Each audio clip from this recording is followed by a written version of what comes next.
Hi friends, ఆనపకాయ fry ఎట్లా వేసుకోవాలో ముందుగా ఆయిల్ వేసుకోండి. జీలకర్ర ఒక అర టీ స్పూన్, పోపులు, ఎండుమిర్చి, కరివేపాకు, ఎల్లుల్లిపాయలు వేసి బాగా మిక్స్ చేయండి ఫ్రెండ్స్.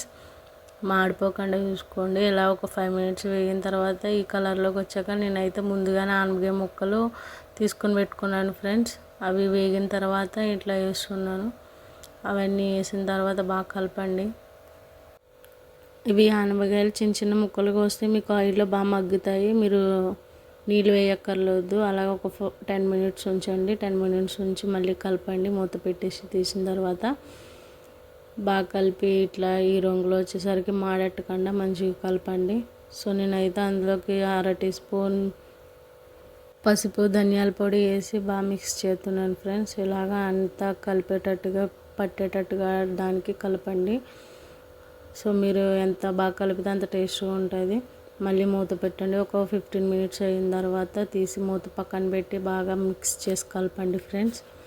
కలిపి మీరు అడిగట్టకుండా చూస్తూ ఉండండి దగ్గరుండి. సాల్ట్ 1 స్పూన్ వేసుకోండి ఫ్రెండ్స్. నాకైతే సరిపోలేదు కాబట్టి ఒక 2 వేసుకున్నాను. మీకు తెలుస్తుంది కదా సాల్ట్ ఎంత వేసుకోవాలో. సో ఈ విధంగా అయితే ఇట్లా ఉంది ఫ్రెండ్స్. ఉడికిందో లేదో మీకు ఆనపకాయ తెలిసిపోద్ది. సో నాకైతే ఉడకలేదు, ఇంకో కొంచెం ఉడకాలి. అందుకని చెప్పేసి పెట్టిన మళ్ళీని మూత పెట్టి మళ్ళీ తీసి కలుపుతున్నా ఫ్రెండ్స్. చాలామంది నీళ్ళు వేసి బాగా మగ్గిస్తారు. సో నీళ్ళు వేయకుండా ఆయిల్లోనే మగ్గిస్తే మీకు టేస్ట్ అనేది వస్తుంది ఫ్రెండ్స్. మీకు ఇట్లా ఉడికేటట్టుగా మీరు చూసుకోండి, మీకు తెలుస్తుంది కాబట్టి.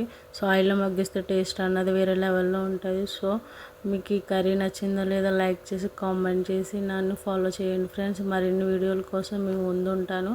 సో నా కర్రీ అయితే ఎలా వచ్చిందో చూసారు కదా. Thank you friends, bye.